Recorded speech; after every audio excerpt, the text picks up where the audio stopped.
Sir ನಮಸ್ತೆ. ನಮಸ್ತೆ.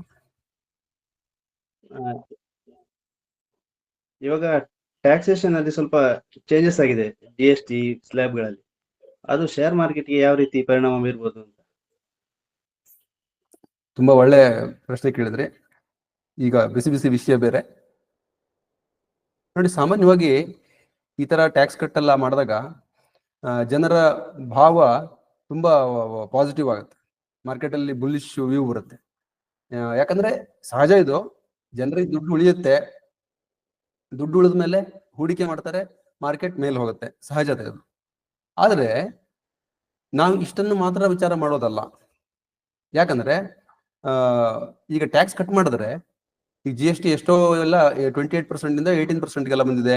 18% ಇರುವಂತದ್ದು ಎಷ್ಟೋ 0 ಆಗಿದೆ. ಹೀಗೆಲ್ಲ ಆದಾಗ ಏನಾಗುತ್ತೆ? ಮೊದಲನೇ ಇಫೆಕ್ಟ್ ಸರ್ಕಾರಕ್ಕೆ ಆದಾಯ ಕಡಿಮೆ ಆಗುತ್ತೆ. ಹಾಗಾಗಿ ಮೊದಲನೇ ಇಫೆಕ್ಟ್ ಇರೋದು ಪಾಸಿಟಿವ್ ಅಲ್ಲ, ನೆಗೆಟಿವ್. ಅದ್ರದ್ದು ಮಾರ್ಕೆಟ್ ಮೇಲೆ ನೆಗೆಟಿವ್ ಇಫೆಕ್ಟ್ ಫಸ್ಟ್ ಬರುತ್ತೆ. ಯಾಕಂದ್ರೆ ಸರ್ಕಾರದ ಆದಾಯ ಕಡಿಮೆ ಆಗ್ಬಿಡುತ್ತೆ. ಆದ್ರೆ ದೀರ್ಘಾವಧಿಯಲ್ಲಿ ಇದು ಲಾಭವನ್ನು ಕೊಡುತ್ತೆ. ಆ ಲಾಭವನ್ನು ತಗೊಳ್ಳೋದಕ್ಕೆ ಜನ ದೀರ್ಘಾವಧಿಯಲ್ಲೇ ಪ್ರಯತ್ನ ಮಾಡಬೇಕು. ಯಾಕಂದ್ರೆ ಈಗ ಟ್ಯಾಕ್ಸ್ ಕಟ್ ಮಾಡಿದ ತಕ್ಷಣ ಮೊದಲ ಇಫೆಕ್ಟ್ ಸರ್ಕಾರಕ್ಕಾಗೋದು. ಯಾಕಂದ್ರೆ ಜನರಿಗೆ ಸ್ವಲ್ಪ ತಡದ ಮೇಲೆ ನಿಧಾನವಾಗಿ ಈಗ ಖರ್ಚು ಮಾಡೋದ್ರಲ್ಲಿ ಉಳಿತಾ ಬರ್ಬೇಕು. ರೇಟ್ ಎಲ್ಲ ಕಡಿಮೆ ಆಗಿ ನಿಧಾನವಾಗಿ ಅವ್ರ ಕೈಯಲ್ಲಿ ಸ್ವಲ್ಪ ಜಾಸ್ತಿ ದುಡ್ಡು ಉಳಿಯುತ್ತೆ. ಆಗ ಅದು ಈ ಹೂಡಿಕೆ ಪ್ರಮಾಣ ಏನಿದೆಯೋ ಬರುವಂತದ್ದು ಸ್ವಲ್ಪ ಜಾಸ್ತಿ ಆಗ್ತಾ ಬರುತ್ತೆ. ಇದು ಸಿಸ್ಟಮ್ ಇದು. ಹಾಗಾಗಿ ಮೊದಲನೇ ಇಫೆಕ್ಟ್ ಅದರದ್ದು ಗೌರ್ಮೆಂಟ್ ಮೇಲೆನೆ. ಯಾಕಂದ್ರೆ ಅವರಿಗೆ ಬರುವಂತ ಆದಾಯ ಕಡಿಮೆ ಆಗುತ್ತೆ.